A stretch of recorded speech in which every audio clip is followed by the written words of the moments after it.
truth girl. Who qualifies her to put a work on these people? What's up, y'all? It's your girl, Mickey Truth, aka the Queen of Paperwork, and I am back with another video. As always, all information contained in this video is for entertainment, educational purposes only. All information used in this video is per the Fair Use Act, and any conclusion that you draw is on you, not me. So let's get it. Good morning. Y'all know, look, shout out to the truth team, because y'all get me to get up early, okay? Because your girl went to sleep last night listening to audio of something I'm working on. But anyway, I am here to do a review on the Oblock Rico, okay? Now, y'all know as far as the proceedings is closed off, so I don't have one of my members there to give me actual real-time updates. However, it has been some paperwork that came out a couple days ago, and I'm gonna run through it now. And if you haven't already got it, guess what? It is now sealed, so you won't be able to retrieve it. Well, at least from Pacer, you won't be able to retrieve it. Okay, so let's get into it. I'm talking about document number 353. Yes, that's the document we're about to go over. Let's get into it. All right, so document number 353, let me blow this up, was filed on October 29, 2023. It is motion to bar the introduction of certain photographs from the 500 series of government exhibits and other objections. Now comes defendant Kenneth Robertson by his counsel on behalf of himself and joined by others seeking to prohibit the introduction, and it goes on to basically the title. Now, y'all know I'm not going to go verbatim. However, let's get into the meat and potatoes, okay? The government has submitted hundreds of photos in the 500 series of photos. The 500 series, according to the government, seeks to establish identification included within that series of the following photos, which Mr. Robertson objects to. Wonder what kind of photos. All right. So, A family photo of the decedent as a child together with his mother, brother, and sisters. Mr. Weekly is leaning on his mother's shoulder. According to the government exhibit list, the photo is relevant for background on identification of Weekly. The photo is irrelevant. Y'all know I can't say that word, so I'm gonna pass it. Weekly's family background, other than the fact he may have been a rapper from STL or FGB gang, is entirely irrelevant. Information regarding a victim's childhood history does not shed any light on whether a defendant committed a particular crime, which is the issue before the jurors here. It goes on to say, basically, Carlton's Weekly identity is not an issue, okay? And said even if it were, a photo of him as a child sheds no light on his identity. The government also seeks to introduce Exhibit 500-3, which is more current driver's license photo of Weekly from which he can be identified. A current driver's license photo is more probative of his identity on August 4, 2020 than one taken some 20 years earlier. All right, 2, which is 500-2. I'm just going to say 2. This is a photo of Weekly holding a small child, posing with a woman and a person costume as a cartoon character. The government represents the photo to be relevant for the identification of Weekly for the reasons stated in paragraph A above. The photo is inadmissible. I guess they're trying to get sympathy from the jury by showing these type of photos, in my opinion, of course. All right, 8 and 9. These are mug shots of Robertson. The first is taken against a cinder block wall at Chicago Police Station, and the second is in a jail uniform at Cook County Jail. Government indicates that the photos are for identification of Robertson. Beyond, and custody photos of Mr. Robertson, the government also seeks to introduce Exhibit 7, Mr. Robertson's recent driver's license photo. The driver's license photo establishes identity in a sufficient manner and does not introduce unfairly. I don't know why I can't say that word to save my life, okay? Inference that Mr. Robertson is in custody. Now, I'm not even like, it do sound like a play on the jury's emotion, because how you go from showing the family photos of the victim, right, to showing the mug shots of the defendant, but say it's basically for the same identification purposes, right? So I will say, I mean, it makes sense for the defense to file that motion, but it also makes sense for the government to do it the way they're doing it, to paint the picture, because again, regardless of the background of the victim, they still was murdered. So I get it, but sometimes, you know, hey, the defense has to make that call. Like, hey, we see the rainbows and butterflies, but you know, we need you just stick to the basics. All right, 505-1, 505-2.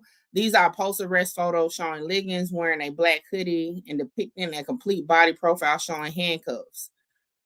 Well, yeah, I can get that. Even though, because that's one reason why a lot of times, especially if you have a good lawyer, they request that the judge grant that you are dressed out in actual clothes and not your uniform from the prison. Because although, yeah, they know you're in prison, or although they know sitting there that long in a prison uniform can kind of shed some little, you know, in the mind of somebody compared to you in a suit. All right. 506-3. This is a photo of Lincoln's tattoo. To the extent it depicts an Oblock tattoo, there is no objection, but the tattoo that states Glock boy should redacted. Be careful what you put on your bodies. Okay. 518. This appears to be a grammar school or high school photo that is irrelevant. Dang, they just got a whole family album. All right, 520-522-1-3/523-1-5. God damn. These are post-arrest and custody photos of Thomas wearing an orange-pink sweatshirt, tattoos that say Venice, that's his mother, blessed, and family first. All are irrelevant, and you know the word I can't say. Finally, the government seeks to introduce an 8th grade graduation photo of Jakira Barnes, the sister of government witness Rakeem Wilton, as Exhibit 574. Just a little pause. I don't know why everybody is surprised that RW is indeed Rakeem Wilton, aka who we know on YouTube as FBG Butter. Come on, it was like that one was just like clear as day. Like, how many interviews did this guy do saying that Jakira Barnes was his sister? How many interviews has he done saying he got shot? You know what I'm saying? At the same time that she was murdered. Like, that was just a given. You know, as far as how I do content, I stuck to allegedly, maybe, possibly, but come on. We already knew that. But nevertheless, let's continue. The life and death, she was shot and killed by someone in 2014 when she was 17, is not relevant to this case. And even if Jakira Barnes' life and death were relevant to the instant matter, an 8th grade graduation photo taken some years prior to her death is not the proper vehicle for identification. Equally, it misrepresents her life. The photo is taken from a newspaper article at the time of her death, a copy of which is attached. Jakira Barnes, a self-described hitter or assassin, was an adult at the time of her shooting, not a child of 13. They have a point. Now, I'll be honest, they do have a point. Although, rest in peace to her, I mean, that is what they have pushed to the media as far as her legacy, right? And if you remember the documentary that King Von even appeared in, they painted her to be, quote unquote, kind of like his equal, right? They was just, you know, whatever. So with that being said, hey, you have to put it out there for what it is. Now, I will say, in my personal opinion, I feel like painting a real picture will do more on the jury's minds than not like omitting it or trying to portray like these was people that don't have that stigma around them. But now that I said it out loud, I see the play, because some people will be like, oh, they're all gang members or gangsters. Fuck it. You know what I'm saying? So I get both sides now. All right, next. No party is disputing who a witness says they are, so it is difficult to understand why these identification photos are at all relevant. Further, a photo taken of someone years prior to any remotely relevant time is not probative of any issue. I agree, because let me tell you, if you look at my senior picture from high school, for one, I was probably like 3 shades lighter. I was definitely like 100 pounds smaller. You know what? If anything, I want them to use that photo now that I think about it. But anyway, let's keep going. 3 goes into case law. You know, I'm not going to go into the case law like that. 4, while it is true that common sense tells us that murder victims do not live in a vacuum and that in most cases they leave behind family members, where the evidence has no relevance to the defendant's guilt or innocence, the introduction of this evidence is improper. Here, the evidence of the decedent's and witness family histories have no relevance. It will not help the jurors in determine the undisputed identity of anyone. It is transparent attempt to reinforce through a visual aid the fact that the deceased left behind family and siblings, and that witnesses have family members. I agree. Like I said, it's more so like to get sympathy from the jury. I mean, a lot of cases do it, so I definitely agree with that one.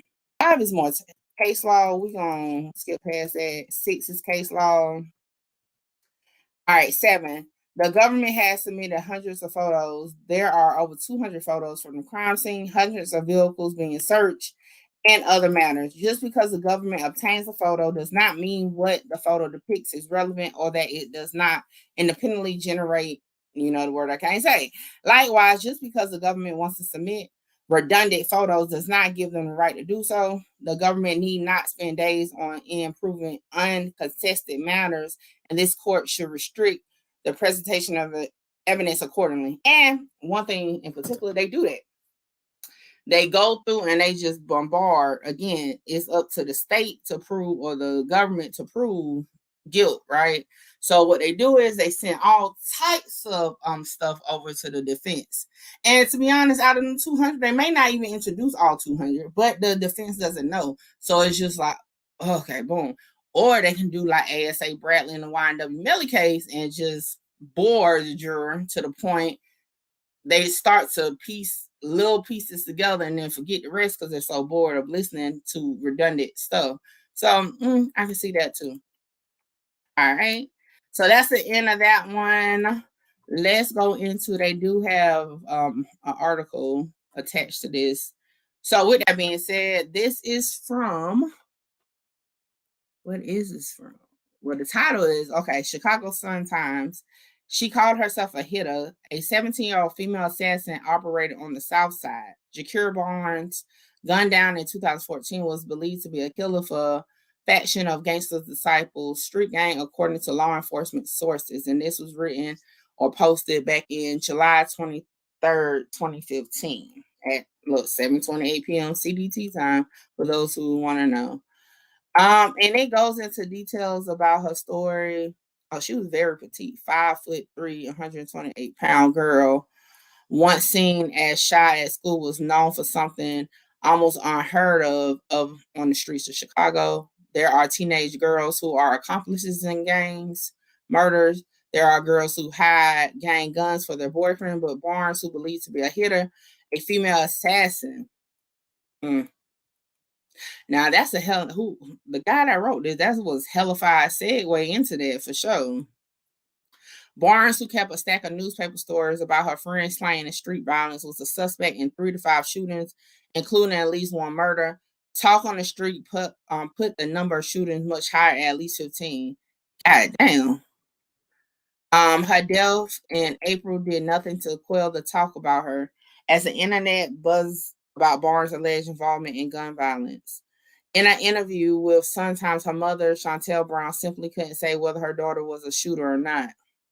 Brown acknowledged her daughter was charged with firing a gun when she was 14, but no one was shot and the case was dismissed.